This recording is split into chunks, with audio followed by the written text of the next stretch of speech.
1 Timothy 6:20 and 21. O Timothy, guard the deposit entrusted to you.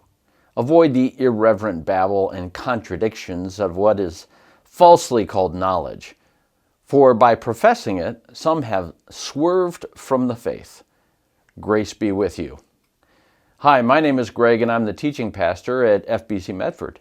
Welcome to today's FBC EConnect.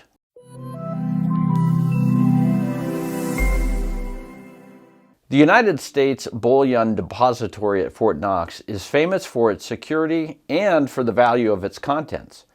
It's estimated that over half of the United States gold reserves are stored at the site. And while the exact contents are a closely guarded secret, estimates indicate that over $600 billion worth of gold is currently in the vault at Fort Knox. The person heading up the operations at the vault has the mundane title of officer in charge. The officer in charge, who works for the U.S. Mint, has a simple job: keep the contents of the vault secure. Many of the expected security features at the vault are clearly listed on the U.S. Mint's website. Thick concrete walls and an underground vault. The location is far from the ocean or busy roads, and there's a nearby military base. And the construction was done to standards that are designed to withstand an atomic blast. However, the most important security features all have one thing in common. They are a secret. No one knows what they are. Websites, books, and even movies are filled with wild ideas about how the vault is kept secure, but that's what they are, wild ideas.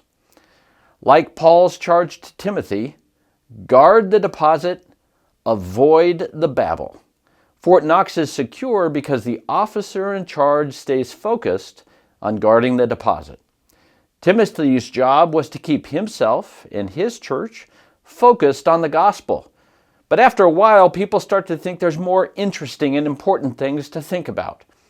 In our familiarity or even boredom with the gospel, we start to look for other things which will captivate our minds and conversations. But the power and value of the gospel in the life of the believer is more valuable than all the gold at Fort Knox.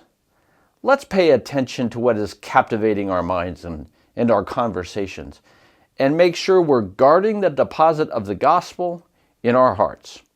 I look forward to seeing you on Sunday. This week during our time in the Word, we'll look at 1 Timothy 6:20 through 21. See you then.